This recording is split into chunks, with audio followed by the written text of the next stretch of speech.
Hello and welcome to the PCA Podcast. The PCA Podcast is a show where three friends get together, a pagan, a Christian, and an atheist, to talk about the news, politics, and the things that are on the minds of Americans every week. Right now, it's just the PA Podcast because we don't have resident Christian Ron Huffman with us. He couldn't make it because he wasn't feeling well. But I've still got my friend Randy with me. How you guys doing? How would you describe yourself, Randy? I don't know. That's kind of a weird question. I would basically say that I'm considered a pagan only because of the fact that I've spent a lot of time studying different religions. I guess I would consider myself a spiritualist, but at the same time, due to the fact of the actual term of being pagan, due to Christian terms, I'd still be considered pagan. So, that being said, not much else to say about me. All right, and I'm Josh. I'm the atheist. Just like many other atheists, I don't think any of us like to be put into any particular category or a certain group of atheists, as one might say. Well, let's go ahead and get started with the show here. Rather than describing how it works, it's a lot easier to just jump right in. It's a news show, so let's start with the first story. Our first story is we're going to be talking about is Abercrombie & Fitch religiously discriminating.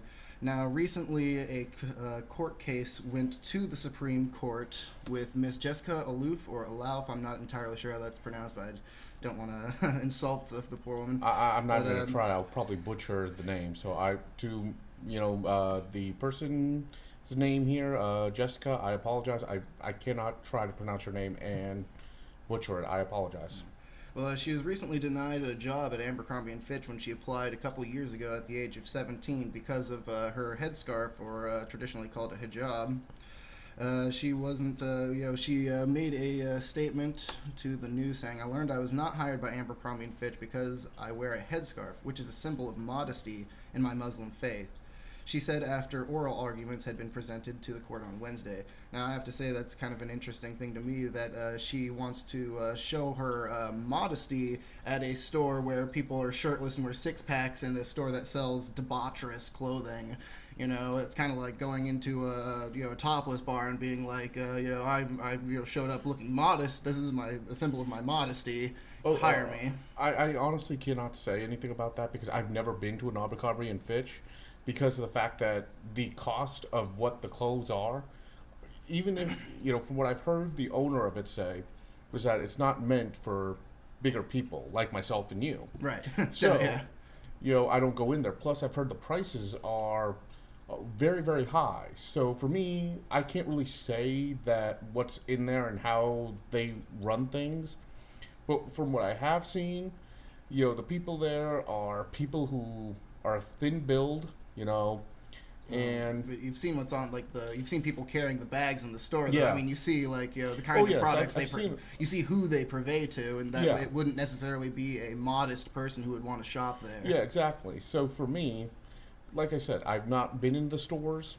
I mean, there's certain stores I just won't go into because I know I cannot go in there. And when the owner of the company said that he's only focusing on certain body types, I said I can't go in there because what would be the point, because, so for me, it's kind of hard because I don't know what's in there, so I cannot say it's a place of modesty because I've never been in one. All right, well, let's go ahead and Abercrombie stated that in a court brief, Alouf's scarf infringed on company's policy because the company explicitly forbids its models, as the sales staff are called, from wearing the color black or sporting headwear in the store, which is why she was not offered the job. Oh, hold on right there.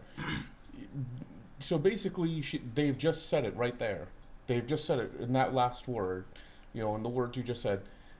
They call their sales staff models. They've just said, this is the type of people we're going to hire.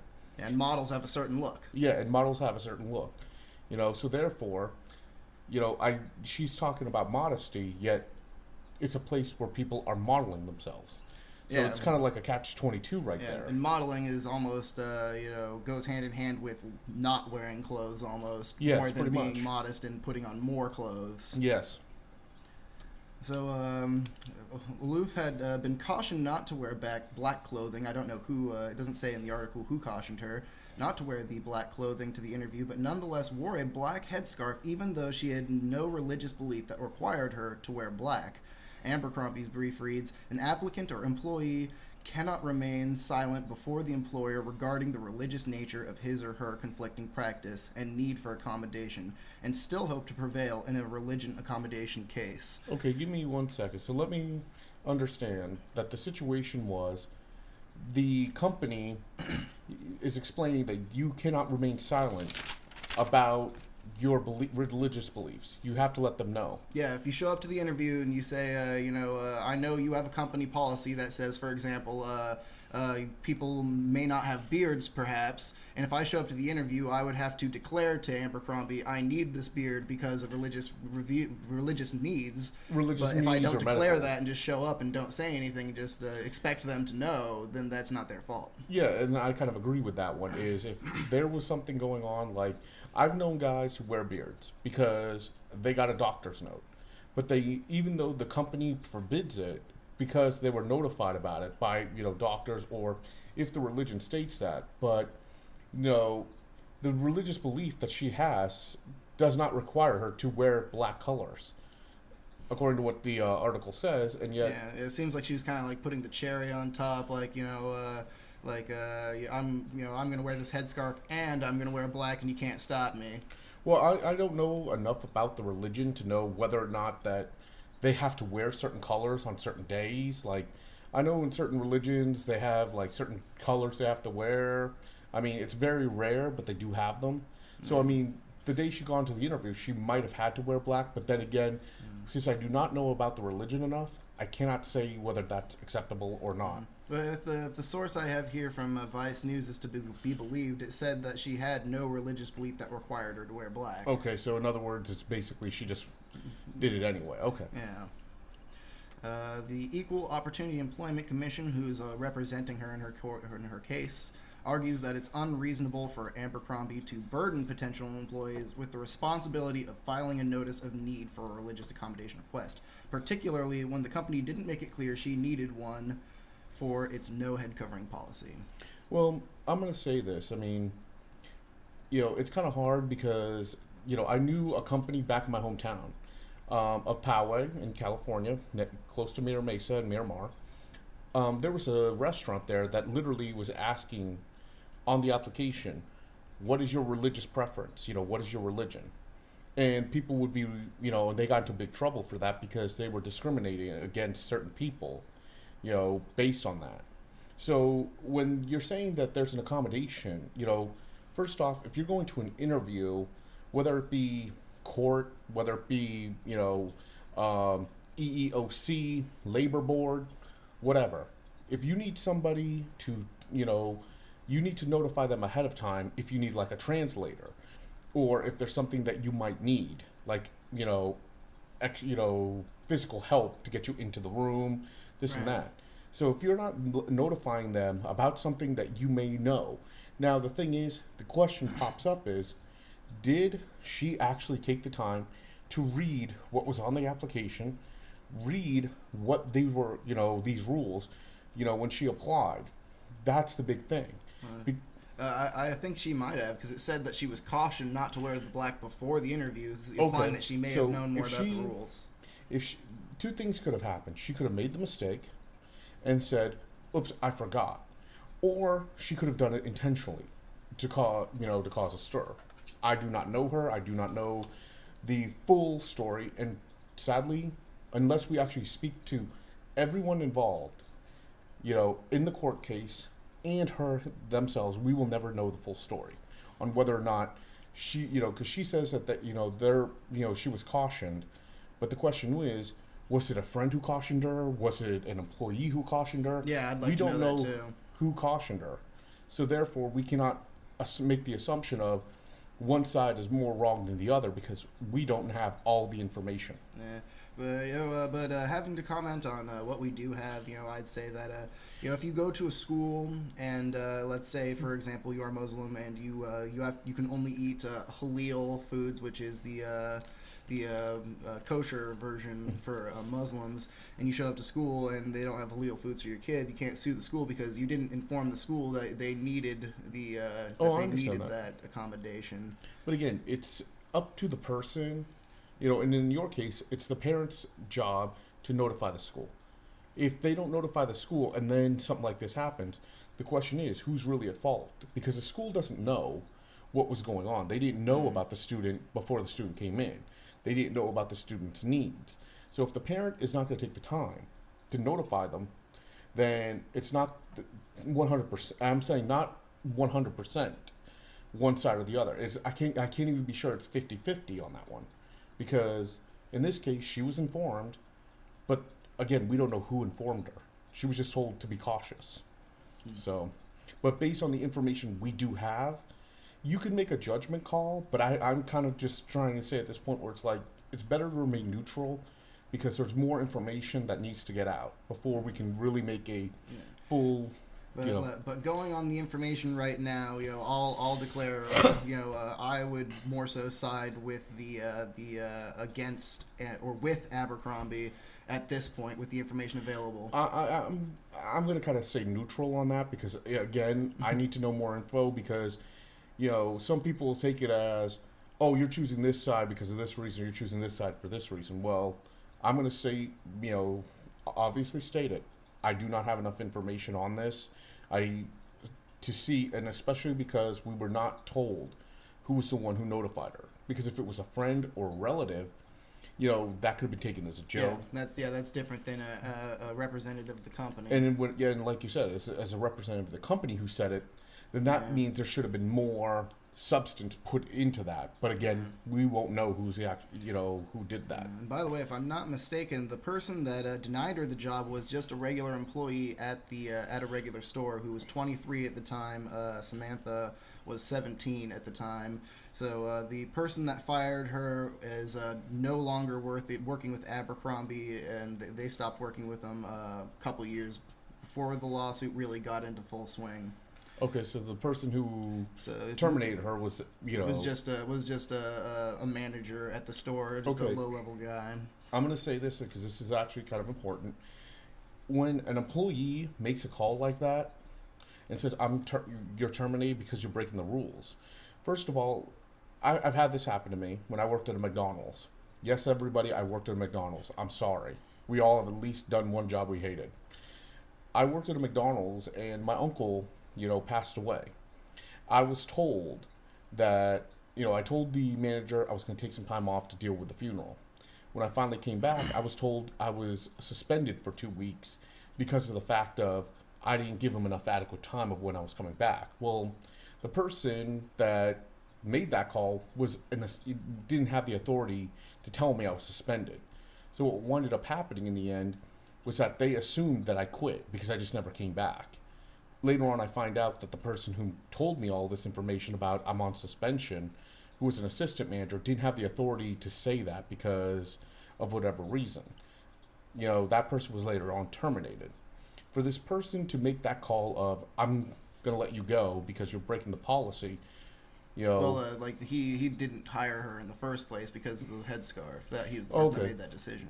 Okay, well then, the thing is, first of all, an employee, a regular employee, should not be in a position to make those calls. Yeah, to represent a $1 million company. Exactly, because when you have something like that, things like this can happen. A guy that makes $30,000 a year, his actions, look what they're doing to a huge company like Abercrombie and Fitch. And then, of course, what winds up happening later on, people start going, "Hey, wait a minute, I don't want to go here," and then they start losing revenue.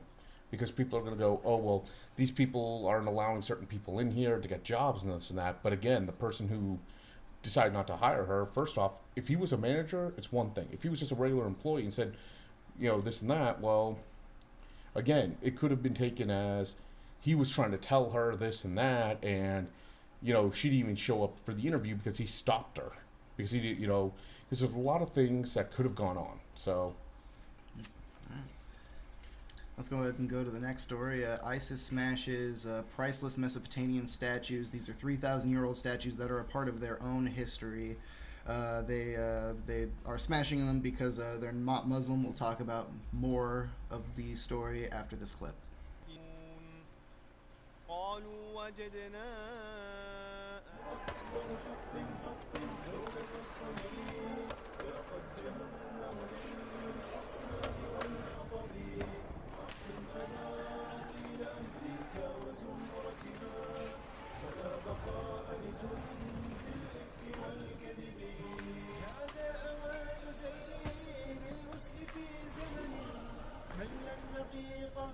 فمت يا ضفدع الشغب هذا أوان نجوم الغر في أفق طغت عليه غيوم القهر والغلب هذا أوان سير الوسط في زمن أوان نجوم الغر في أفق طغت عليه غيوم القهر والغلب وحطم دولة الصنم Now, honestly, I find this video really gut-wrenching. These statues are up to 3,000 years old. They are Mesopotamian, which included the Assyrian and Babylonian societies. Really, these are their own descendants. These are priceless artifacts, some of the oldest statues in the world. Currently, there is 12,000 registered historical landmarks and sites such as this that are under ISIS control.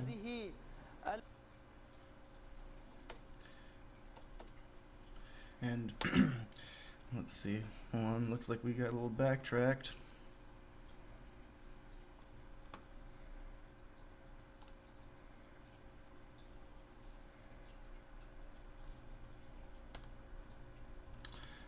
The people of ISIS who were seen in the videos doing the smashing were quoted saying, "O Muslims, these artifacts that are behind me were idols and gods worshipped by people who lived centuries ago instead of Allah. Our Prophet ordered us to remove all these statues as his followers did when they conquered nations." I really don't know what to say about that because I've had this problem. It's basically one of the biggest things is, they were saying that, their prophet ordered them to do this. Well, if I remember the Islam, the Muslim religion, they talk about the same things that all the other religions talk about, love and peace. So for me to hear that their prophet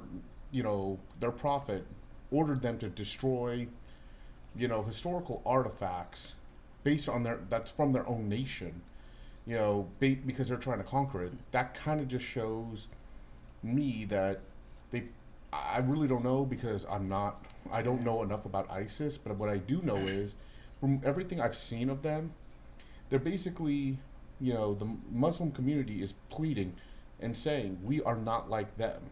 We are not extremists.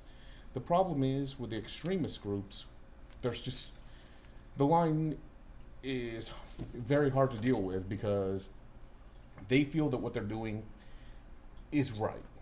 And the thing is, and you could see that out through all out history where people are saying that they're doing what they feel is right, and then they use a religion as a tool or a reason to do it. Again, I don't know, what their belief system is beyond being Muslim. Beyond that factor, everything else is just, is something I just don't understand. Yeah. Clearly, we can't speak for all Muslims, but for these extremists, they follow what the Quran says to a very literal T. And unlike Jesus, Muhammad was a verifiably a guy that existed, and we know that he existed because we can see the destruction in the path of his war campaigns. I'm going to say this because there was a man, I don't know the name, it was on Facebook, a man who is a Muslim, was a Muslim man, said that in the Quran it talked about love and peace. It didn't talk about, and then he said this, I don't know if it's true, I have not personally read the Quran, but he actually said that Jesus was actually mentioned numerous times in the Quran. I don't know if that's true, so I apologize if that's out of, if this person made a mistake, but he was, somebody that people said knew what he was talking about. Again, because of the situation where people are taking these religious views to a T, but then again, and I'm going to upset a few viewers here, because according to what it says in the Christian Bible, in certain one, I think it's Deuteronomy. Deuteronomy? Yeah, well, I can never pronounce these words half the time. It talks about one of them is if a man accuses his wife of being a non-virgin at, when they're married, he must take his wife to the father's house. And then if it is true, it turned out that it is true that she was not a virgin upon marriage, they have to stone her to death. And to me, that's like saying, so there would be a lot of women that would be in that position, where a lot of fathers are sitting there going, what do you do? Because people are using certain points of it. Excuse me. Certain points of their belief system, and then certain points are taken out. I've personally been to my relative's church. I'm not going to mention their names, but they are a Christian group. They focus on what the Bible says. But they also make sure to not, to not follow it to a T. Yeah. But then they say they follow it to a T. And then they'll tell you, and I've actually had this where I asked a bundle of questions and was told, I have a dangerous mind for asking these questions. And, there were a lot of things that this guy was teaching that didn't make sense to me. So, it is something with religion, you have to find somebody and find a way for your own connection to your religion. When you have people who are using, the religion as a means of to justify exactly their evil. And I cannot find any religion so far. I could say the Buddhists, but I don't really know all their history. But from what I do know, almost every religion that was ever created at one point in time made that same mistake, which was justifying murder, genocide. They justified it by saying this is what our God said. One final note, this same group that burned the books also recently stormed the University of Mosul in Iran, I believe, or Iraq. I apologize for not getting that right. They burned over 2,000 books. However, all the Muslim texts were unharmed.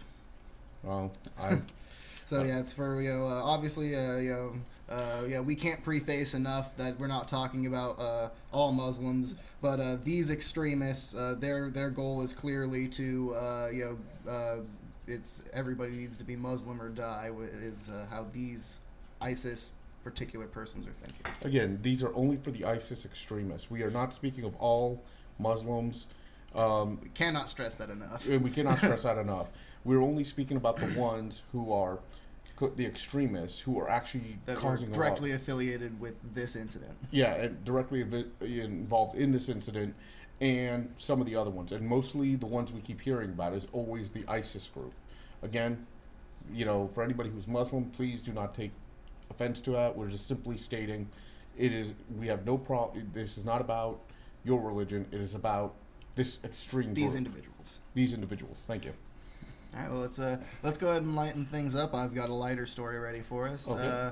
In the UK only, they're going to be introducing a new kind of coffee cup at KFC. They are going to have the edible coffee cup, also called the Scoffy cup, which Scoffy? is supposed to be like not like a scone. What are those? Biscottis? Okay. It's supposed to be the biscotti cup, the Scoffy cup. That just sounds. It is a coffee cup that's fashioned out of a cookie wrapped in edible sugar paper, kind of like what they use for acid, but no acid.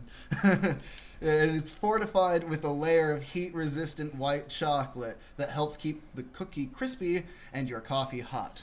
Okay, I'm going to say this. The name Scoffy itself sounds like something out of the Urban Dictionary. And for the people who don't know the Urban Dictionary, please look it up, because I am not going into it. But the whole thing is, I will not ever eat something like that unless it's bacon flavored. You're telling me if you would not eat that? Like, why not? I mean, to me, no, I'm not saying it's a novelty, yes, but I mean, I'm sure it's going to be kind of like the ice cream cone at McDonald's. I mean, you can eat it, and I usually do, but it's really not that great. The thing is, if it's at a KFC, I want it at least like fried chicken flavored or bacon flavored. If these graphics are to be believed over here, and these were, I believe these were released by KFC themselves, it's going to be being made by reputable company Seattle's Best Coffee, which is owned by Starbucks. I didn't know. That's the rumors. Yeah. Okay. It's also going to be, but before you decide whether you'd like to try it or not, it's also going to be scented with morning scents to help wake people up and refresh and invigorate them with scents of coconut sun cream, freshly cut grass, and wildflowers. Man, that just sounds like something that, I mean, that sounds like, I'm sorry, that just sounds disgusting, because I'm just like, I've been to a Jamba Juice, and I saw, like, people drinking, like, crabgrass and stuff like that, and now all of a sudden it's, like, going to be, you know, it's not that bad tasting, if you know, it's a good drink, but it's just like, now you're going to mix coconut sun cream, which I have no idea what that is, and now you're going to put what makes sun cream? Yeah, exactly, and then now you're going to put in freshly cut grass and wildflowers. It's like, and that's going to be... As long as it doesn't taste like freshly cut grass. Well, I can imagine, like, essence of freshly cut grass reminds you of, like, showing up to high school in the morning when they just, mowed the lawn. I have to deal with that at my work, you know, sometimes where I get there and they just cut the grass, and then it's a little soaked with water. The damn sod sod's all over your shoes. Oh, God, it smells terrible. But the thing is with this, it's just the fact that, you know, even though they say it's going to be scented this way, sometimes the chemicals, depending on how long you leave the coffee, will eventually seep, you know, the chemicals in the cup will eventually seep into the coffee, and then your coffee's going to taste like, well, perfume. I don't want yeah, it's going to start tasting like, you know, coffee with whatever you mixed it with, mixed with coconut sun cream, mixed with freshly cut grass. and suntan lotion. Yeah, pretty much. All right, let's go to another ISIS story. Is there a secret ISIS symbol sighted in a Swedish residence? No, it turns out someone's 21st birthday balloons were mistaken, and the police were called on them because they mistook that number 21 backwards for the letters IS, which could be short for ISIS. Let's see. It was at a woman's 21st birthday, Sarah Erickson. Now, my favorite part about this story is that since it happened in Sweden, the police didn't kick down their door, shoot their dog, and arrest them. Well, I'm sorry. I mean, when I was 21, God, that was so long ago. I'm 33 now, you know, so that was 21 when I was young.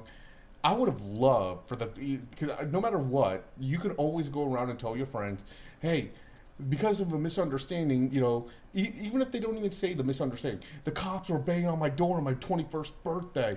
You know, I'm sorry. Good story. That is a party when the cops are showing up. That's a 21st birthday to remember. The cops showed up. Yeah, no matter what. When the cops show up, it's a good party. Doesn't matter what the reason. And she was quoted saying, "We understood why someone would report it if they thought it looked like IS propaganda, although everyone else just thought it looked like the number 12 from outside.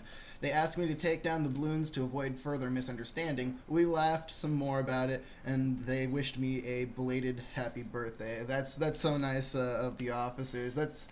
they got wished a happy birthday instead of got a dead dog for their birthday. Oh yeah, well, you know the cops. If they saw that, it's in America, it's a completely different story.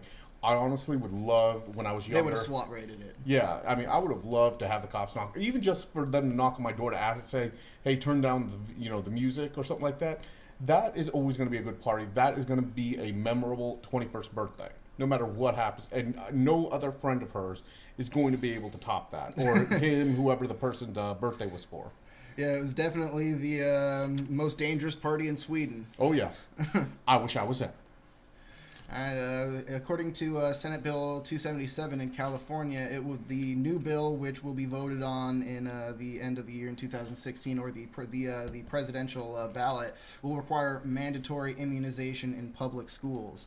Now, this was introduced by Barbara Boxer and Dianne Feinstein, who finally said something that I agree with for once. While a small number of children cannot be vaccinated due to underlying medical conditions, we believe there should be no such thing as philosophical or personal belief exemption, since everyone uses public spaces. As we've learned in the past month, parents who refuse to vaccinate their children not only put their own family at risk, but they also endanger the families who choose to vaccinate. Now, I don't know how you stand on vaccinations. Honestly, I'm at this point when it comes to this, because I know this whole thing happened because a woman had her, went to Disneyland with her child. A family went to Disneyland with their child who wasn't vaccinated and had the measles. And then it caused a big, whole thing. The thing is... An outbreak. Yeah, thank you, an outbreak. The problem is, I understand people's personal beliefs and philosophical beliefs. But you also have to understand that this is we were, as U.S. citizens, were given, the Bill of Rights, the right to pursue happiness. If what they do is making them happy. Now, if your kids aren't vaccinated, okay, that's fine. Homeschool them. But at the same time, that's what I was gonna say. Like, there is free public homeschooling available now. and if you then- don't want your kids to be vaccinated, you can take advantage of that free and system. the other thing is, you also have to understand now is that some families can't afford the vaccinations because now with the Obamacare, all this, some people may not have the money to do it because the vaccinate. Depending on where you go, some of them are free, some are going to charge money, and depending on how many kids you may have, you have to get them all vaccinated. The other problem is, once you start vaccinating them, you have to keep vaccinating them because due to the whole thing about how certain things like measles, Tetanus. Tetanus. A lot of these are for from what I understand, the vaccinations that are going to be included in this bill are mostly one-time ones. It's like rubella, measles, chickenpox. If it's tetanus, that is understandable. Not a flu shot. They're not going to require Okay. flu shots. Just vaccinations of, Well, the thing of is- these childhood diseases. Well, here's the thing: is the vaccination thing again goes down to it should, be part of the parent's choice. The question that, like I said, always pops up is, what was the story behind why this happened? Well, the major thing was the outbreak at Disneyland. Did the parents know she had measles at the time, or was she, in the incubating period where she was still contagious but not showing the signs? If they had known she had measles and intentionally still brought her to Disneyland and then got everybody, infected, that's different. Well, that's why I think it's even more valid why people should have vaccinations. What if you don't know that? Of course, you would not bring your child if you knew they had a disease that could be spread to other people. And what if you didn't know and you brought them to like what happened at Disneyland in an incubation period and infected a bunch of other kids? And again, I understand all that, but the problem is it's the Bill of Rights say we have the freedom, freedom to pursue happiness. The right to pursue our own happiness. If the parents are happy doing this, it becomes a question of when does the state start to, force their will upon everybody. And I'm going to say this, with the Obamacare, that forced something onto us. People who are doing their, who did not have. Yeah, we're weary of things being forced down our throats now. Yeah, and it's like when we had that, I mean, know, and I'm not going to talk about my personal experience with it, but from what I do know is people who do not, because I'm lucky I do have medical insurance. I'm not going to go into which one, but I'm gracious to have it. But at the same time, there are people who, don't have medical insurance, but then yet they have to pay penalties. When I did my taxes, they told me that my penalty is basically like $600. My next penalty for next year would be close to $800. Well, how can we afford to pay for all these things? And if we don't have that insurance, we wind up losing our tax refunds because we have to pay these penalties. So it's kind of a catch-22. And each year, if we don't have it, we're going to wind up having to pay more. So it's like, well, if you have more than a few kids, I don't know how it works for people, for parents, but let's just say that your penalty is going to be higher because you have more kids. They're not vaccinated. They're too young to be vaccinated, whatever. Well, you need to have insurance. Well, you're struggling to take care of your kids. Your husband's trying to, is working a job that does not provide, insurance. And then you have certain people who are, working, but they're making too much and they're being told they have to choose, they're forced to use Obamacare, but then they can't afford the premiums necessary for them to actually use it. So because they have to still pay their own bills. So it's like, I'm at this point where it's like, okay, now the state's forcing more onto us. The government's forcing more onto us. And, now it's like, okay, they're being in control of our health. Now, I know there are people, I know I'm talking a lot about this, but I know people who are Christian scientists, I believe this term, where they believe that God will help them. That they have to have their faith in God, which will allow them to heal. Last I checked, I don't know if the terms have changed or anything like that. So if you're forcing that onto these people, with their religious beliefs state they don't do vaccinations, you're basically, the whole church and state separation has been in conflict. It's now in conflict now. Yeah. You bring up a lot of good questions, and I'd mostly be curious about, like what you said with people who are low income. I don't know, but I would imagine that if you qualify for free school lunches, you probably qualify for free vaccinations. Okay. And there's a lot of kids, because kids are often no expense spared. I don't know that. But when you have the religious beliefs of Christian Scientists who believe, and I apologize for everyone if I'm discussing the wrong religion, but from what I've heard, Christian Science, they believe that the power of God and their faith in God will heal them. So when you're forcing them, these people who are Christian Science, and again, if I'm using the wrong religion, I apologize. What would happen is you're forcing the separation of church and state. There is no longer separation of church and state. That's not even a term. It's basically church-state, because now the state's basically saying, we're going to do what we're going to do. Doesn't matter your belief. And yet the freedom of religion that we're supposed to have is being thrown right out the door. So where's our freedom on that one? Yeah, I could see where you're coming from that. It is really a really difficult topic.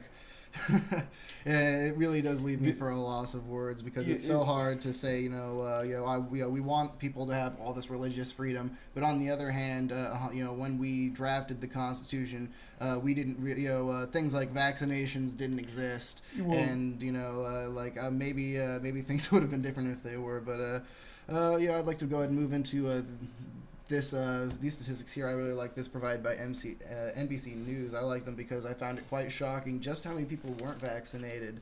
It said that 17.9% of children in Amaran County, north of San Francisco, hadn't received all the recommended vaccines between 2010 and 12. And in one part of Vallejo, also in the Bay Area, 22.7% of kids were under-vaccinated. More than 7% of the parents of babies and toddlers in San Francisco had refused all vaccines, and in one area near Sacramento, 13.5% of these young children had not been vaccinated at all. These are not good numbers, because this is the amount of numbers that could cause a serious outbreak and even pose a risk to people that are vaccinated. Well, again, because of the area it's in, a lot more people up, in the Bay Area are known to be a little more liberal, this and that.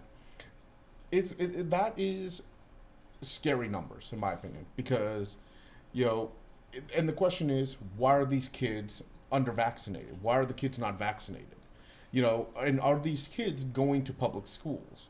Again, this is not, this one is something we could spend hours just talking. A whole show on this, yeah. No, I would have to say at least possibly 2 or 3 shows on this one. So I'm just going to leave it as, my opinion is this is a hard thing to discuss, because what people feel and the financial situations, it's kind of hard. Because what my belief is, do I believe in vaccinations? The thing is, for me, yeah, I kind of think it's a good idea, but I'm not going to impose, my ideals onto certain, people who don't believe in doing it. Should I personally, I had the swine flu. I'm going to say that much. When I had the swine flu, it took a lot out of me. And the whole thing was, my mother had it, my brother had it, my mom nearly died of pneumonia, my half-brother nearly died of it, and I'm sitting there going, it was not a good experience. But at the same time, I can find a lot of people who pair, especially in my line of work, and the same, because me and you do the same line of work, whatever that may be, we're not going to discuss it. The whole thing is, we we don't deal with a lot of people, we're basically spending a lot of time, we don't have to be around people in the jobs we do. Therefore, it's not like the risk of getting, infected is very high. Yeah, but when you actually, are in places where you're going to be surrounded by people, like, I can understand it if you work for a school district. Yes, get vaccinated. It doesn't matter if you're 50 years old or 7 years old. If you're going to be in a position where you're around a bundle of people, like you work in a hospital or something. Yeah.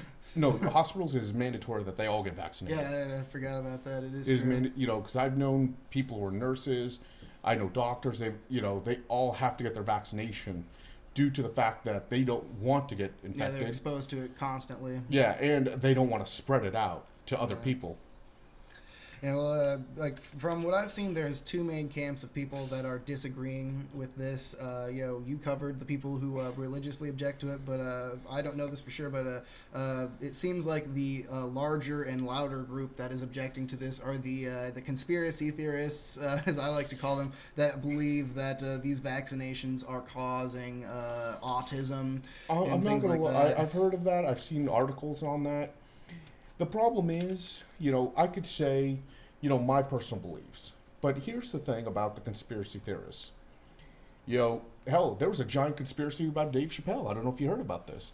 Dave Chappelle on his show talked about, when he played the president of the United States, talked about going to Mars. Well, recently, President Obama, they said now he wants to go to Mars and he's going to put money towards NASA. Well, some people said there was conspiracy about that because Dave Chappelle made a joke about it, and yet it came true. There have been other stories about that. So That's actually perfect because I'd like to bring in two graphics. One of these graphics is when the measles vaccine was introduced in 1964. As you can see, there's an extremely sharp decline in cases since the invention. It's obviously clear that it works. Nobody can say that it doesn't reduce measles. But the case I really like to make is speaking of conspiracy theorists, is they say that look at the amount of vaccine used and the amount of autism going up. But I wanted to make the point of correlation doesn't exactly mean equal causation, because I found this graphic I thought was hilarious. Shows that organic food sales goes right in hand with autism. So using their same arguments, you could say that organic foods causes it I as could well. say this is, and I've said this in a conversation we've had, I have no problem with people who eat organic foods. But I've also, I'm used to eating, Del Monte bananas. Yeah. I've eaten them all my life. Well, I've tried going to a store that sold organic bananas because I needed potassium in my system. I ate one organic banana. I couldn't stand it because your body becomes, used to these chemicals. So, this whole thing about the autism being a part of it, first of all, I don't know because I'm not involved. But then again, I'm going to say this and, call me a conspiracy nut. But I've always said that statistics can be altered. What can be said right now, statistically, doesn't mean it's accurate. It just means that these people have come up with numbers. And that's the point of this graphic, is that I can come up with numbers, and obviously organic food doesn't cause autism, but but if you look at numbers, you could be deceived into thinking that it does. Oh yeah, and that's the big thing is, because people will interpret things based on and just this graphic alone, you would see the people start going, oh, organic food is connected to autism. Well, they have nothing to do with each other. People are now trying to go into organic food sales and buy more organic food because some people believe it's healthier. Others believe it's just, a better way to go. I don't know. My body is used to the chemicals because like I said, I had one organic banana and I couldn't even finish it because my body was because our bodies adapt to what we're putting into it. So if we're used to all these chemicals and all this stuff and all these different things, when we literally out of the blue just start going into full organic foods, Yeah, our body going to reject. non-homogenized foods. It's we're not prepared to handle them anymore because it's everything's essentially been weakened for our powerless stomachs. Yeah, and the thing is, like I said, I couldn't finish that banana that I had. But but then a lot of people, what they do is they go, oh, I'm going full into this, and then they wind up leaving it sometimes. And I've had one friend do this. He literally went full off into it instead of gradually doing it, and then his body started couldn't hold the food down. His body was rejecting it because of what his body was already adapted to. The same thing goes. This is a bad comparison, but it's like drinking alcohol. You have to slowly work your way up. You cannot go on the first day and just drink like 8 shots and like Yeah, yeah. 12 beers. No first time drinker. Oh, it's my 21st birthday, and if they drink 10 shots, that's going to the hospital. I drink 10 shots and I take a nap. Yeah, I mean, You know? you have to build yourself. Your body has to learn to adapt to it. So again, you have to make the judgment call on how you perceive this chart.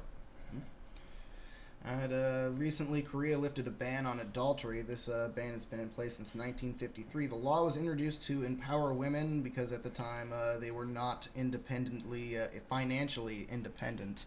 So they introduced this law to give them a way of getting out of divorce and offered up to 2 years imprisonment if their husbands cheated on them.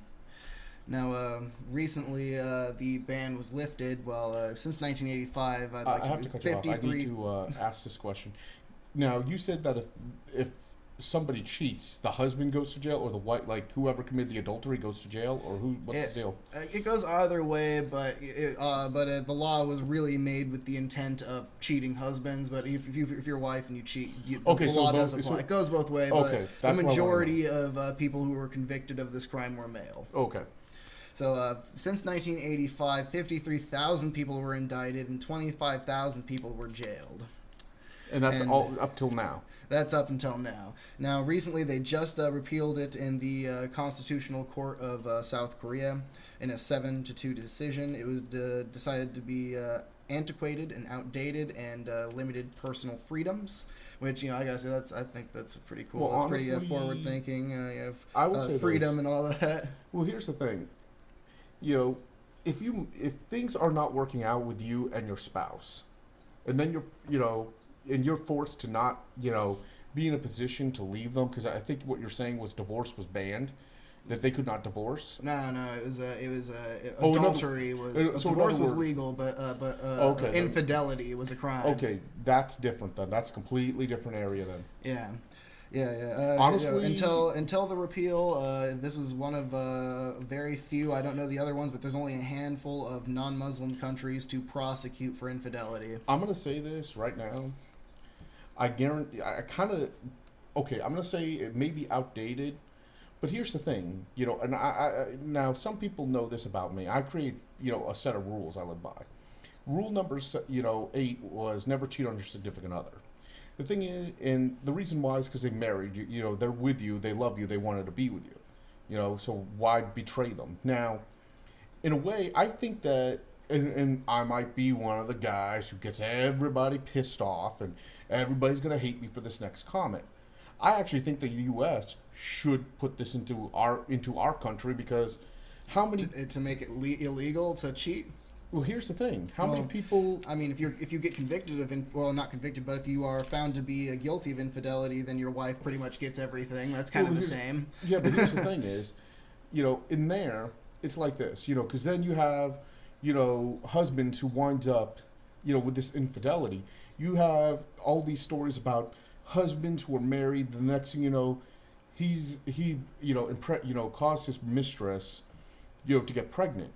Well, then he has to pay for both, and yet at the same time, it's like, well, what's going to happen? He's more likely going to do it again. Now, I'm not saying that all cheaters cannot change, but a lot of the time, once a person starts going down the path of cheating and seeing they get away with it, they keep going down it. So what's to say that down the road, the guy who had a child with his mistress, eventually gets out of prison. Maybe his child support and alimony checks might deter him not to. That depends on the person, though. Because if you're if you're a guy who has a lot of money. Didn't work on Tiger Woods. He still has a lot of money, though. He can afford it. He can afford all those alimony checks. So the whole thing is, if you have all that money and you could still do that, well, you have all these NBA players and football players, these athletes, these major business owners of corporations who have all this. It's like, why didn't you divorce your wife first? Well, because I didn't think I'd get caught. Well, and then they keep repeating the same act.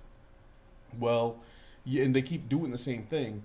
If they haven't learned the first few times, what's going to stop them? And I, used to do PI work. I used to be the guy that watched this.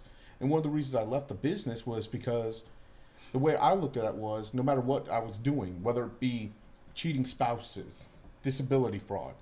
No matter what, you were looked at as a bad guy. And that was the thing is, even though you didn't do anything wrong, you still were in the eyes of the people the bad person because you brought this out. Well, if things like this were instituted in America and I have proof that you were cheating on your wife, well, I guarantee you 2 years in prison will make you go, okay, baby, let's not, let's work this out and never do this again. Yeah, let's not rush to punishment now. Yeah, pretty much. Now, this lift on the ban for adultery had an unexpected side effect when condom stocks went up 15%. This is, at the same time, I'm going to say this, I've been, to certain places. I know a lot of people still believe all this stuff about how condoms, were bad, this and that. As a matter of fact, well, okay, here's an example.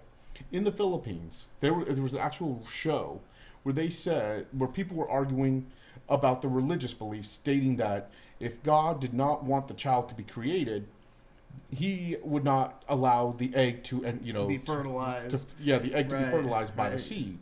Yet at the same time, the people who were totally for the condoms were like, the condom is there to try to prevent that. And then, I could go as far as saying, well, God kind of helped the people come up with these ideas to prevent such problems and all these pregnancies and all this stuff. But now it's like, do I believe in using of condoms? Yes. Not just for disease, but the possibility of unexpected unwanted pregnancy. Because then if if the person gets pregnant, well, then you have to deal with, the whole stuff of abortion, adoption, the fact that neither of you guys are ready. And then you have a lot of people who, wind up constantly doing a lot of things that they're not supposed to do. Taking advantage of the government, this and that, because they weren't ready for it. And then you have like certain people who have all these kids but don't know what to do because they either said they didn't want the woman was saying they didn't want condoms used, the guy said he didn't want to. Well, the condoms are being used not just for contraceptives, but they're also used to protect the person from spreadable diseases. Right, yeah. And a lot of people are saying, well, that's not the case. It's just, we don't need it. I'm on the pill. I understand women are on the pill, and that's 99% effective. And then the condom is 99% effective. You add that together, that's pretty much almost 200% effective if you use them together. Now, and the biggest problem is, and I'm going to say this, the term premature ejaculation. The guy may shoot the gun off, if you will, a little early and not even realize it. Right. There's the thing called pre-cum. Even if you thought you pulled out on time, that's why you probably didn't, and she's pregnant. Well, or the fact like in the middle of it, you would get you would have you would orgasm, and not big enough for you to actually feel it, but enough for it to go into the woman. And I've had a woman who, yes, I dated a doctor. I'm very proud of this. She would tell me that the problem with pre-cum, well, there's two different things. There's the lubricant that comes out of the male, and then there's actual cum, the semen that would, come out of the penis or the penis. The problem is sometimes the guy would say, oh no, it was just pre-cum. Well, the problem is that still has sperm in it. Man. Yeah, the thing is with the pre-cum, well, like I said, you could be in the middle of intercourse with a woman, ejaculate in her, and not even realize you did it because it didn't have the explosive effect. So therefore, you winded up getting her pregnant. Well, if you were wearing a condom, first off, that'll stop it. If she's on contraceptives herself, that will definitely prevent it. I just really wanted an excuse to show this graphic. So remember, kids, wear a condom. Next up, we're going to watch another video. LAPD shoots an unarmed homeless man on a place called Skid Row. This is a place where the homeless are traditionally allowed to set up tents, but they have to take them down during the day. And in this case, police came over to him and was trying to get him to take down his tent when he attacked officers. This video right here, I know a lot of you have probably already seen this video, but I thought it was interesting. If you look at the start of this video, this officer here already had his gun out and puts it away. He was already intending on shooting him. I just noticed that when I was watching it. So let's go ahead and watch it from the beginning. You can see.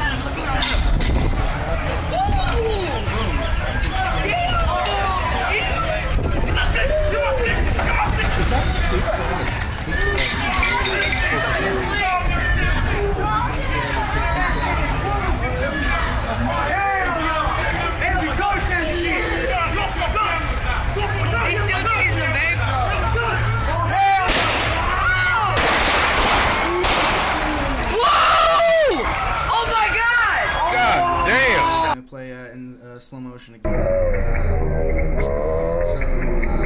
This is obviously a really disturbing video. There's a lot of controversy behind how this should have happened. But I see the gun. they're going to highlight 2 more guns here. You can see how many officers have guns pointed at them. This video shows the potential that there could have been multiple officers firing at the time. But I found it interesting that they, later they found out who this guy was.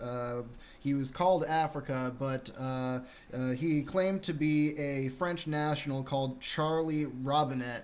And interestingly enough, the French consulate contacted police and told them that this man is an imposter and is not indeed Charlie Robinet, and that this man had used this identity to get into the country. Now, personally, after watching this video, obviously there's 10 officers there. I don't think there's any reason why they couldn't have restrained him. He wasn't armed. When someone reaches for your gun, you don't stand up, pick up the gun he was reaching for, and shoot him with it. Well, I mean, I'm gonna say this is I watched that video. There was one certain part where and maybe I saw it in differently, but from what I saw was when they were all like trying to handcuff him, one guy looked like he had a gun pointed at him. Yeah. And then it's just like, okay, first of all, I'm gonna ask this question because I've heard, I have a friend of mine, a good friend of mine who's literally, and some others have posted about how cops are getting a bad name. So that leads me to the question of, okay, if this happened. Because if you watch the whole video, it's about 4 minutes long, and we don't get to see if the guy is moving or not. Because you can survive gunshots, not probably from that close, but we don't know where he was hit at. The other problem was you had too many officers and one guy already, okay, for the fans of the old Batman animated series, and I'm bringing this up for a point. Okay. In an episode, they had this scene where a drive-by happened to a guy who's trying to become like some political official. In the video, he ducks down way before, when he right before the vehicle even shows, like he expected it. Right. And then that's how they found out that it was all set up. And I'm bringing that point up because it's like, okay, the guy drew his gun. The officer pulled his gun first, then reholstered it. Well, why would he pull out his gun first? Before anything else. When an unarmed man's just charging towards him, his first response was to pull the gun instead of a taser or pepper spray or a baton. And then again, you also have to understand, though, at the same time, a taser, because there's, unless we were up close. It's one unarmed man charging 5 officers. And that was the thing is, like I said, more likely it was his gun because most people would reach, from the position it was. Yeah, he was, we saw people in the videos were going for weapons. If the police say that he was reaching for his gun, I believe them. But the correct response for someone reaching for your gun isn't to shoot them unless they get the gun. And that was the thing is, because we were not close enough to determine whether or not, he actually did get the gun or the fact that they just panicked. There is that possibility because what we saw is we have all these officers standing over him, kneeling on him, trying to hold him down. Somebody yells that he's got my gun. He's going for my gun. Or he's going for his gun. Well, how do we know he actually got into the contact with that gun? It's true, yeah, and I find it hard to believe that 5 officers couldn't restrain him. Like, if this was a hospital and we had 5 nurses and 1 guy on PCP, we'd expect those 5 nurses to keep that guy from slashing even himself. Well, at the same time, though, you got to remember. And I've actually known people who worked in, hospitals where they have to deal with that. And, they have a lot of rules they have to follow. Now, You know, I know a guy. He actually had a person who was high on drugs. He had to deal with. It wasn't easy for him. Yeah. It was like even with 5 people helping him, it was still a hard thing to do. But in this case, the guy was already on the ground, and that leads me to, and we've discussed this in detail about how do we know this is an actual event that happened or something staged, because of the factor of we couldn't see the people, the actual subject involved. And I say subject because we don't know if he was a suspect, Or a victim or what. yeah, we don't know. We just know that all of a sudden, now from the research, we found that he is not the person he claimed to be. And that's fine. But then again, that doesn't mean that he deserved what he got. They should have been able to take him down. And if you watch the full video, which again, you can find it online, the people, started to mobilize and started trying to work together. And Rally then against the police. and then the cops started, getting all defensive. And yet we could not see, because we have one gentleman in it screaming about how the cops just murdered a guy. We don't know if the actual bullets hit the guy. We don't know. We don't know if we're pretty sure the gunshots came from the police officers.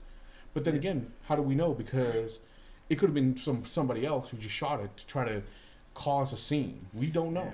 What really outraged me about this story is just yesterday, new information came to light about this story. This is something I did not know about. So the police are now trying to incriminate and attack his character by saying that 15 years ago, this is the closest dirt they could get on him. 15 years ago, he was involved in a bank robbery. So it was okay for us to shoot him because he committed a bank robbery 15 years ago. I thought the statute of limitation ended after 10. Well, not even, but they're just saying their excuse was, well, we shot him because he was dangerous. I mean, look, he robbed a bank. Even if he was a known bank robber, the situation was still, you can't shoot an unarmed bank robber either. Well, that's the thing is, we've talked about this, and we can go. I'm not going to go into full detail of the conversations I've had. But one of the things I talked about was responsibility. Now they're saying, well, this is the he did something 15 years ago. First off, they couldn't even identify who the actual person was. So and then they're saying, well, he robbed a bank 15 years ago. Well, it's like, that's fine. Did he have a weapon on him? Did he actually have a weapon on him at that time, or did you just shoot a innocent, a victim who was unarmed? He was clearly guilty of assaulting an officer. True, but assaulting an officer does not mean you can shoot him. Yeah, I mean, that's like me going, with that whole rule of lethal force. If I go up to somebody I don't like, I'm not going to. I could go into a whole thing about certain people I don't like, and I just went up to them and slapped them, and or basically they came up to me and slapped me, and I shot them. Well, and then say, well, he was arrested for car theft. That's my excuse for killing a man. This is one of those where it's like, I don't know if I could truly believe what really happened, because it just seemed like they made a judgment call, and yet people have complained all over the internet that they're good cops. Yes, there are good cops. The problem is, the media overshadows those good cops with, the acts of all these bad ones. And when you're weighing those out, and you have more incidents of bad cops than good, then there's a lot of issues. I mean, I've heard of a lady who was a cop who stopped a guy from entering another school and prevented this guy from going on a killing spree. We didn't hear anything about that. Matter of fact, it's hard to even find the article anymore about that. We had another guy who was a Marine who used to stand post at his daughter's school. Yet that one you don't hear very much of anymore. All the ones where these people have done something, and these cops have done good, it's rarely heard of. Yeah, and you never hear the stories of when police officers expose other corrupt officers, and how terribly the exposers, the whistleblowers, are absolutely thrown under the bus and their lives are destroyed. and we can really see kind of what the thin blue line's really about. And sometimes. the other part is when you talk about the whistleblowers. Well, first off, all the other cops who may not be involved start looking at them as their enemies now. Even in the Internal Affairs Bureau, in the police force, they're not looked at as friendly people. They're, by by their fellow officers. They're looked at as, these guys are our enemy. They're trying to ruin us. So it becomes really, really hard. I mean, like I said, there are good cops out there. I know a few of them, and I've heard some great stories. Like what cops would do is pull over somebody in one state, in one city. They would pull the cop would pull them over, and then get their wish list for Christmas. And then the cops would literally pay out of, they would keep them at the traffic stop long enough for one of the cops who's at the store to go start shopping for all these toys. And then before the person left, they basically just gave, instead of giving them a ticket, gave them the gifts, And then there was another story about a man, he found a homeless guy. And he winded up giving the guy money to help the guy out with it. Or no, it was a guy who couldn't pay his registration and had parking tickets. So what the cop did is he wrote him up a ticket, but he also gave the guy a couple of $100 to help the guy and his family. Yeah. So all these good ones there. And my favorite of all was the one of the one cop who was called to a house. And this was recent on Facebook.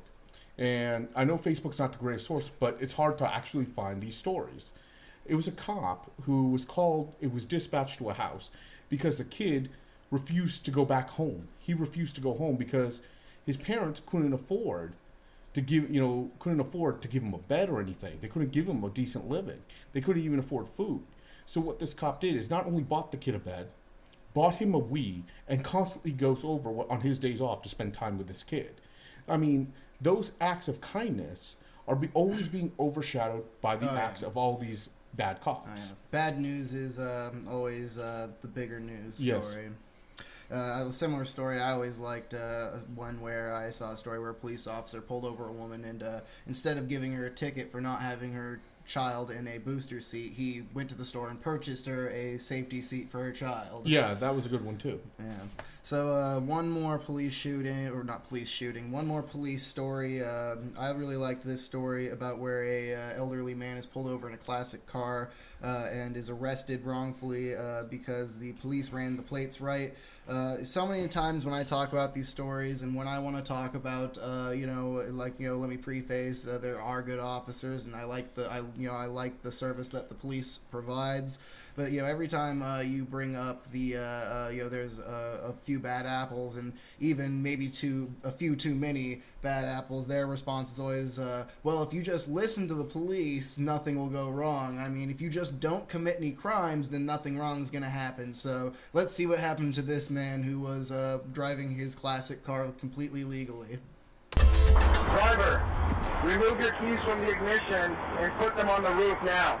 This was the beginning of a daylight nightmare for collector car owners Robin and Beverly Bruins of Washington State. When I turned and looked back and saw 3 gun barrels pointed at me, it obviously hit me like, whoa, what is going on here? Go ahead and lift the shirt up. No. And that's one of my favorite parts about this story. Both me and Randy have seen this story a lot, but I just have to ask to the I think it was the Highway Patrol in this state. Is that standard procedure? Yeah. What? Randy has informed me that I wrote down the wrong state. It didn't happen in Nevada. This happened in the state of Washington. Thank you, Randy. No problem.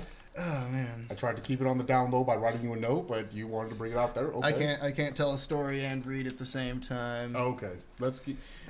Damn it! What was I saying now? You were talking about how you and I have both watched this story.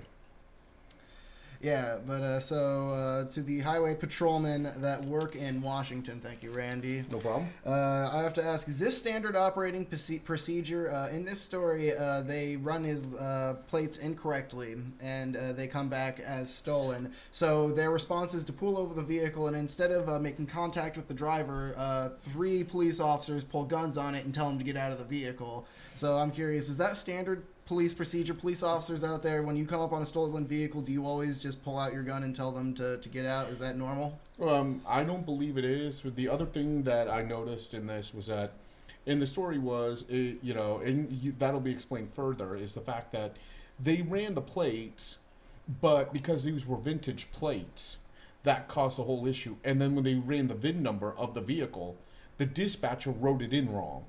So therefore, they couldn't, because that was wrong. The numbers were, the numbers that were written from the VIN number was a similar vehicle stolen. Yeah. So as we keep going, you'll understand more of the reasons of what's going on. Push the top of your collar. Robin Bruin says multiple officers were shouting commands he found conflicting or confusing. Okay, turn around slowly. Turn around slowly. Stop! Turn around! And I looked at him and said, "Are you talking to me? Yes, you. Turn around. What's going on? Okay, get on your knees. Do you think this car is stolen or something?" And he said, "Exactly right. And the car is going back to its rightful owner." Passenger. I love the attitude they have right there before they've even completely vetted the situation. Just, it came back on the computer, therefore I'm assuming you're guilty. This car's going right back to its rightful owner, you thief. Well, the other thing was, if you notice it, even the guy himself said that he didn't understand what was going on because they were getting, one officer was saying, do this, the other officer was saying this. Well, you were supposed to comply with them, but when you have two officers saying conflicting things, well, what happens? You stand there confused, not sure what to do. And I'm going to say this, he's a very fortunate man. Let me explain this to the people who may not know. Sometimes cops, because they're trained to react, will see him being confused and this and that, and then, if they already have their guns drawn, may cause what is called an AD, or an accidental discharge, killing the man. So this man is very, very fortunate that they did not shoot him. Police could have easily said, he wasn't listening to construction, which is true, and I feared for my life. And then boom, they would have gotten away with it. Let me see your hand. We were treated like we were Bonnie and Clyde. And she's Beverly lucky too. Bruins was She's about also to reach removed from the vehicle. car at Police are very upset gunpoint. at her She had a because, broken leg at the time. Of course, So this I old went woman to reach must for be my going for an crutches in the back AK-47, seat, but no, it's and then her they crutch. yelled at me. Again, the reporter had just said that the A woman had a trooper broken takes leg. Beverly into custody and checks her background. And asked me if I'd like to say goodbye to my husband. And I said, "Goodbye to my husband? Where's my husband going?" And she said, "Well, he's going to jail." I love how they say that as if they're So I sure went this over is a to conviction. see Rob, and not just he's going. in the It's not like, back we're seat, taking him to the no station shirt for the night. on, Would you like to say hands goodbye to behind him? his No, he's back, going to and jail. tears are Say your running down goodbyes his face. forever. You're never seeing him again. He's going to the big house for car theft. Robin is ultimately taken to the Clark County also did not Detention even get Center, his shirt back where he on. spends most of the night in a holding cell with 24 new acquaintances. I don't even think I've ever stood next to a police car, let alone been inside one. While Robin was in jail, Beverly took her crutches and luggage to a hotel, where That's she the was one thing I ultimately do able like to about sort this things story out. is, It turns out the car was stopped unfortunately, by the this happens trooper to people. because it had a Okay. Unfortunately, this happens to people all the time. But when you do this sort of crime to people that are wealthy, they can fight back. historical license plate that did not show up in a computer check. Restored plates issued in the year a classic car was made are legal in Washington. The registration, which the Bruins provided the trooper, shows the historical plate in a box called equipment number, but the actual plate number is in another box. The trooper did run this number, but he didn't include the plus sign, so it came back to the wrong vehicle. That's error number 1. 218. Error number Yeah, like when I saw that, like I can understand how he wouldn't run the plus, but I have to imagine that he didn't run it because every other license plate he runs doesn't have that plus. So when it comes up, he should have thought, well, that's different. Maybe it needs the plus because none of the other plates had a plus on that box. Well, the other thing is, we don't know the age of the actual officers involved. So if he's like fresh out and just got hired, fresh out of the academy, a lot of the times this is something that is based on experience. Even an experienced officer may have never come into contact with one of these restored historical plates. Yes. Number 2 came when the trooper radioed the correct VIN number of the car into dispatch, but the dispatcher entered the wrong number. Okay, and this is it again. The police officer gave the proper information, but the dispatcher put in the wrong number. And which, is, I'd like to take this moment to say that we do not pay our dispatchers enough. I don't know how much they pay in other cities, but I know in the city where we're located, the starting pay is around $16 an hour, which for people who are responsible for taking the dictations of officers of the law, I think that's irresponsible to pay them that low. I'd be happy to get that kind of pay doing the job we do. Yeah. So these kind of mistakes happen when you don't give people doing an important job, a good wage. Into the computer, and the erroneous number came back to a stolen car similar to the Bruins. The Bruins don't understand why officers didn't act on what appeared to be their own belief that the Bruins might be innocent victims. Is it a misunderstanding or? It might be. I don't. I mean, Call the sergeant. I tend to believe him. I mean, I'm going to run him first before I make a determination. If the guy comes back with possession of, history and stuff like that, of anything, if I find out he's... I thought it was interesting what he said there. Like, it's like, oh, if he had a history, we'll book him anyway. But like, and it's not like he said, oh, if he's got previous theft or fraud, even if he had possession of drugs, that would be enough for them to take him to jail. Well, I mean, that's for theft of a car. That's the thing. Previous history. You could be charged with a crime, and that can still be on your record. So let's say, somebody goes into a store, shoplifts. That's going to be on their record. So if they get pulled over in a situation like this, years later, but because it was done as an adult, this person was caught with shoplifting. Well, now they're going to claim, the police can claim, he escalated. He went from, petty theft to grand theft, stuff like that. And the other thing was, the cop is sitting there going, he believes the person, the gentleman in, Mr. Bruin in this, but it's like he's concerned. He wants to get more information about it before he makes a finalized decision. Yet, if you read this, it says, if I find out he's lying to me, that's different. But as of right now, he seems to be legit. Well, if he's lying or not, that's basically his admission to saying, and that's the way I'm interpreting it is, if he doesn't have any history, or I find out he's lying to me, I'm basically going to book him. So basically, if he has a previous history, or he, in the panic of everything going on, he slips up on something, and accidentally says something, or it comes out the wrong way, then all of a sudden, boom, he's going to jail.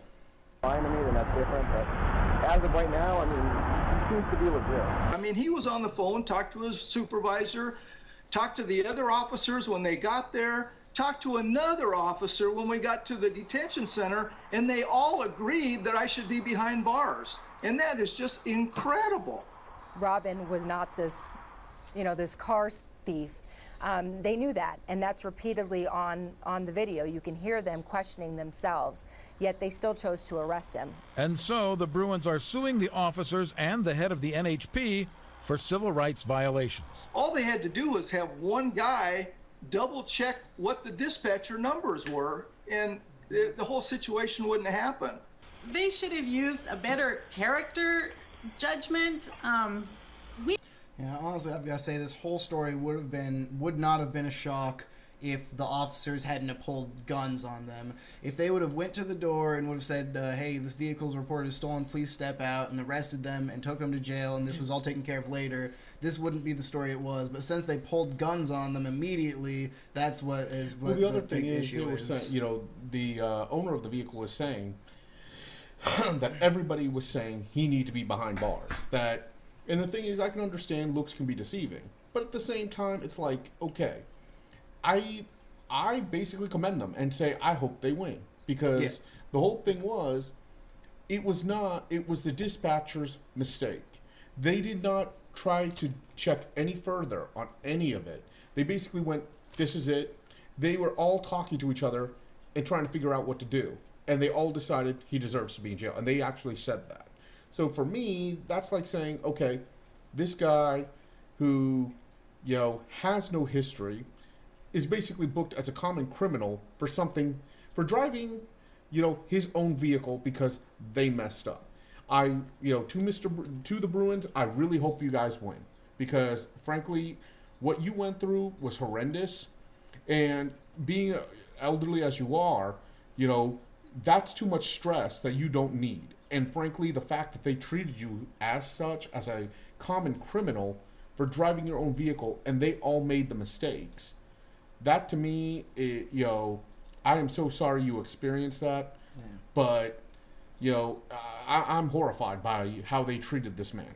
Right, yeah, and even the Bruins say later in this video that that nobody should be treated this way, and I completely agree, and I agree with you that you know, the Bruins, like if this would have happened to you know, someone poorer, which this happens all the time to the poor, and the police, and like, you know, they're powerless to stop them, and then, you know, the police messed up when they did this to someone with a classic car, you know, when it looked like a you know, not very expensive car, you know, when they were pulling them over, but turns out they you know, messed with the wrong, very rich white people. Yeah, and that's the other thing is, when you're in a position, you know, because the whole thing would have been swept under the rug, because that's what they like to do. They like to sweep it under the rug. The thing is, there was too much going on here.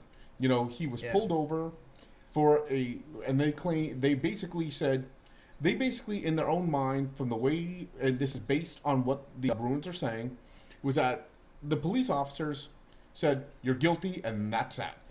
Well, you know, I like that, see, they had the dash cam tape, they had the documents copies. If I would believe that if they didn't have the money that they did to get effective lawyers, they would have never been able to get the police to surrender that in the first place. Yeah, but at the same time, we cannot be 100% sure, you know, because you're talking about status here. We don't know. They might just be middle class. You know, we don't know that. Yes, it looks like they own their home. They have a home. Looks like, yeah, in the video, it looks like they own quite an expensive home, and that, like, I don't know what the value of that car is, but it's a relatively valuable car. Oh yeah. So I mean, the thing is, he could have had that car, kept it restored. We don't know, but what we do know is he should not have been treated the way he was. Let's go ahead and move on to the next story. Tinder is making news because it's introducing new Tinder Plus. The new features include the Oops button, in which if you accidentally swipe someone to the left or dislike them, you may push the little yellow button that you can see lower on the screen next to the X. You can push that in Oops and you can try again. Also, if you're going to be going on vacation or visiting another city, you may use the Passport feature in the paid version of the app to artificially change your location to the place you will be visiting, so that way you may find people to have sex with there ahead of time. The part about this story that really piqued my interest, though, is that there will be different prices based on how old you are. Now, if you were under 29 years old, it will be $9.99 a month. However, the price will be $20 a month if you're 30 or older, which I thought this was really weird, because I would have done the opposite. The majority of their users are under 29. I'd say, yo, hey, all you young kids, you want to get in here, you want to get some of the, you want to get some here, you got to pay the $20. But since we have a lower concentration of people over 30 here, we'll cut you a break and give you the service for cheaper. I'm having a hard time talking about this because it's like, when you made that comment, and then I'm looking at this statistic, what their rules are. It's like, okay, first of all, the biggest problem with, first off, I don't use Tinder, and now I'm glad I don't. But the thing is, I'm sorry, if you're going to do the Passport feature, there's a problem with that. Yes, let's tell everybody, I'm going to France. Look at the picture. I'm going to, this is where, basically say, this is where I'm going. So what do you wind up doing? You tell everybody, hey, I'm going to France. I can tell you don't use Tinder because the way this app works is it's actually one of the apps where you can get the least information on people. What happens is you thumbs up or you thumbs down essentially, and if you thumb someone up and they later also thumbs you up, then you may chat with them, and only then if you both thumbs up each other. So okay, and the other thing, you can't see Facebooks. It's pretty limited. Your friends on Facebook, so they wouldn't know where you are. Well, when you made the comment about the sex thing, I just thought that was maybe you're going to Italy and you want to check out, you want to preview the menu. Okay, well, wow, dude, really? Okay, now the other problem I have with this is, okay, 18 to 29. if you're between, and in the United States, mind you, you're going to pay. Yeah, the prices are different in Europe. It's actually $15-ish, and it's going to cost almost $30 a month for adults in Europe. The equivalent in euros. I can understand that the 18 to 29. Well, first of all, if that's going to be for the cheaper people, well, first of all, me and you. Well, I'm in my 30s. I'm an old man. I'm ancient. I don't know how old Josh is, and that's up to him if he wants to discuss it. But what I do know is, first of all, the people, during those ages, they want young people to take these pictures. They're basically promoting that this is, in a way, they are saying flat out, our demographic is for the younger generation, between, younger adults. Because after 30, you have to pay $10 more. That's like saying, well, we really don't want you to be a part of us, but unless you really want to, so you got to pay $10 extra. I don't know. I think it may be that after the age of 30, you're more likely to have been married and then divorced, and you're more dependent and need dating apps to get back into the scene than someone who was already growing up with these apps. Okay, first of all, I'm going to say this. One of my favorite comedians. I love this guy, and he made this point. And this is the comedian's name is Christopher Titus. If anybody, this guy is hilarious. One of the things he said is, you're only as good as the last time you were in the dating scene. So he was talking about his life where he still had the piano key ties that he used to wear back in the early 90s, 80s, because he hasn't been on the dating scene. Now, I understand that, if you're back on the dating scene, but who's to say that the people who are 30 and over? I'm 30. I'm past 30. I've never been married. I'm single, for all the girls who are watching the show. He's available. I'm available. Now, that being said I have not had, I'm single, no children, none of that, never been divorced. So the whole thing is, if you're basing it off of, because people over 30 are more than likely to be, have been married, have kids, all this, well, again, it's basically, you're saying that we want you to pay more because of this, and it's like... Well, I'm saying they're not doing it because you're undesirable, they're doing it because they can extort the money out of you. And this is why out of people in that age group, anyway. And this is why I won't use Tinder, because that's basically, in my opinion, saying, yeah, we want you to pay extra so that you could do all this. Well, if the demographic is based on that, no. Yeah. Well, Tinder, the free, no, thank you. The free version is still going to be available, of course. You just won't be able to use the passport or the oops button. I still don't understand the oops button, but for me, Tinder, if you're doing this is an oops mistake. Well, what happens, don't worry about that, everybody, that's just my roommate coming home. What happens is that when you're going through the Tinder and you're swiping left and right, sometimes you're so feverishly swiping that you accidentally swipe someone that you thought was attractive, and you might want to undo that so that way you can let them know, yes, I actually did want to have sex with you. So, let's go. That's the perfect segue for the next story, where we're going to... be talking about a new dark fan short for the Power Rangers series, which has been under suit. This was a great film for everybody who hasn't seen it. Yeah. We're going to show a trailer, but we recommend that you go and watch the full version. Yes, I've got a short trailer ready for us. Okay, great, because I did not... You made that one yourself, or was it on there? I found one. I did not know this, everybody. All right, let's watch. Cut. And this is our last story, and then if at the end of this you can make your plug for the movable heart if you want. What's no. The Ninja movable heart. I'm not going to do that till next time because I don't have the video with me. Well, I can add it on at the end. I can add a trailer at the end. So what I'll do is be like, okay, that was our show. Thank you. Before we go, we just want to do that next week when I can show them the video and tell. Because what I'm doing. Because you want to talk about it after. That and the fact that what I'm going to do is I'm going to actually go to the stores and notify the people where they can get them. That's what I'm doing Friday. I didn't know there was a trailer. I want to see this. Yeah, it's just a short.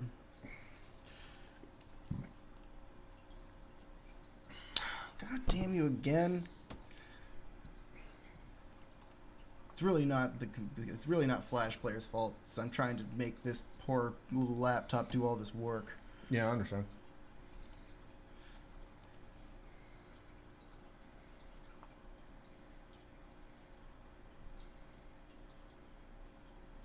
Well, they have a 25-minute version. I didn't see the 22 When two, version. when two empires declare war, Okay.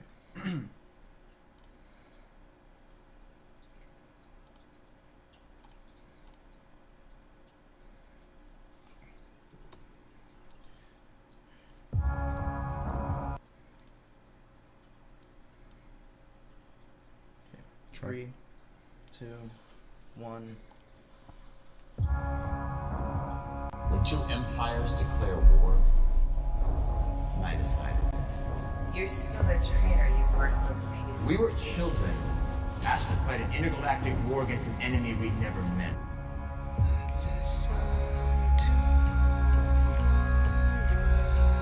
Where's Tommy? Who are you?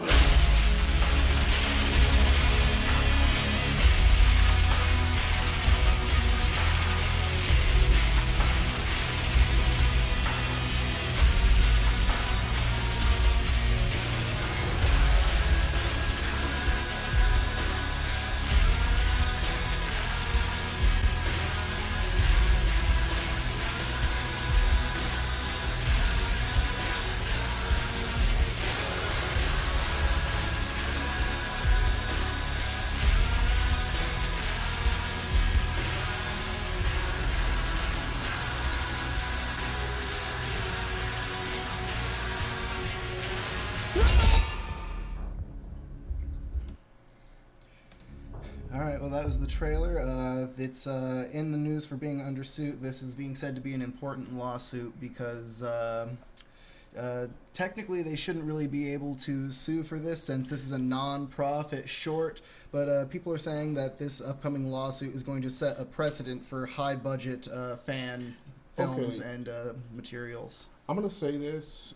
I love the video. Apparently, on the YouTube link, that there is a 22-minute version, which I'm hoping goes into a little more detail. Because I only saw the 11-minute version or the 14-minute version. I can't remember which. The thing is, you know, some of the original Rangers, you know, Austin St. John did not talk about the movie itself, but talked about how it was more gritty. It was like a mixture of G.I. Joe mixed with like some other series, and then put into and mixed with a slaughterhouse. Now, I love this video.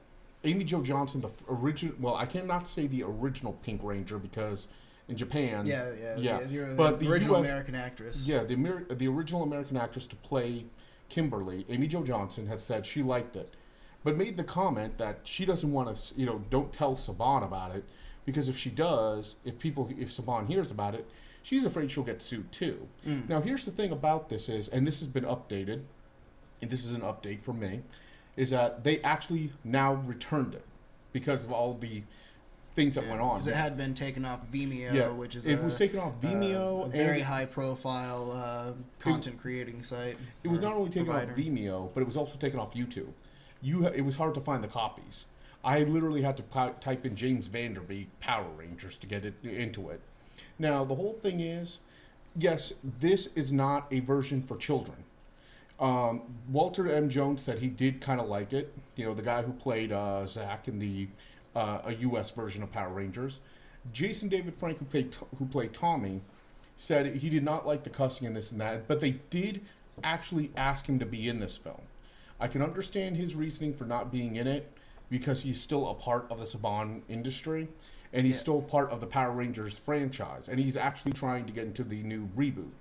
Now, a lot of people have said they want to see a full-length version of this. I think Amy Jo Johnson and Walter M. Jones both said, the American Pink and Black Ranger both said they kind of want to see a full-length movie of this.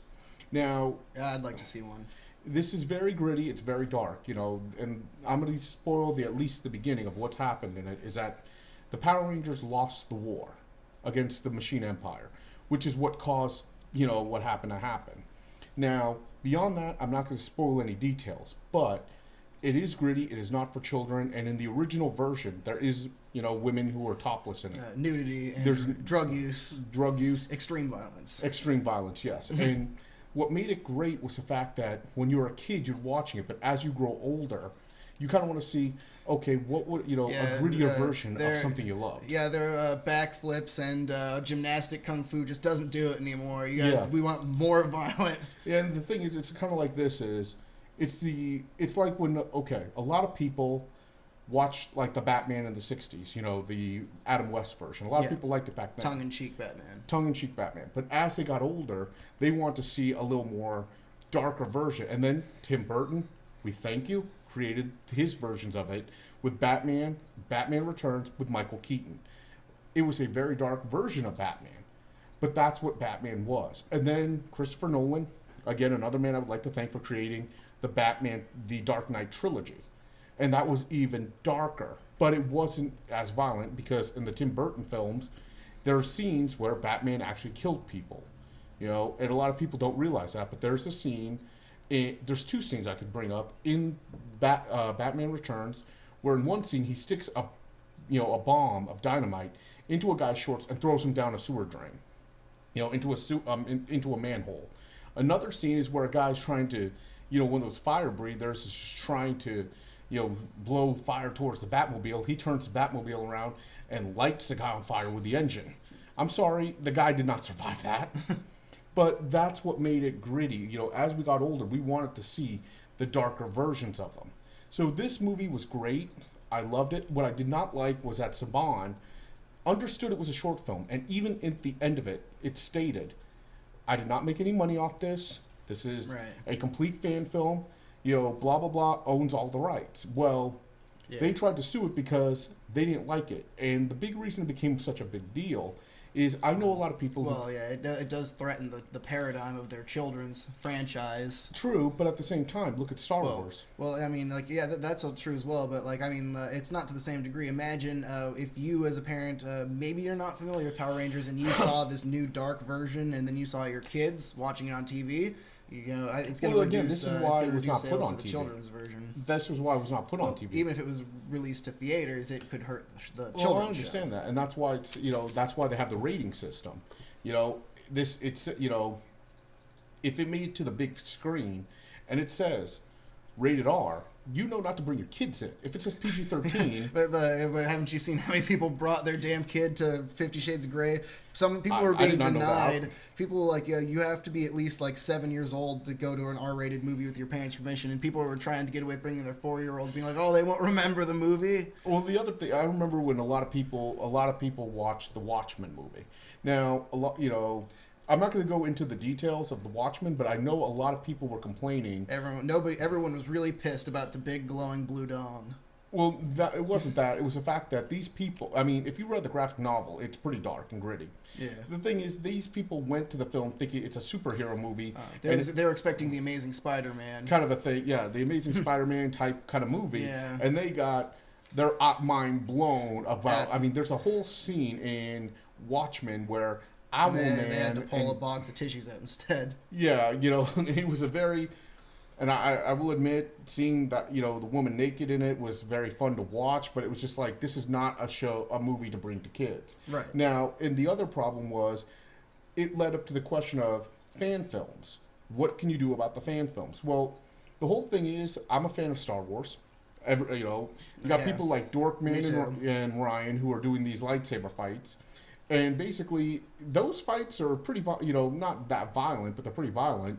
Yet at the same time, in the Star Wars, in the fan films, people are doing whatever they want, but they make sure to state this is non-profit, it's a fan film. And that it's not canon. It's not canon. But at the same time, if somebody does something like this director did, and make a video like this, and then is put under scrutiny for, oh, this is not what we wanted, you can't do that, well, that means anybody who is a fan of, any cartoon series, television series, book series who do like cosplay.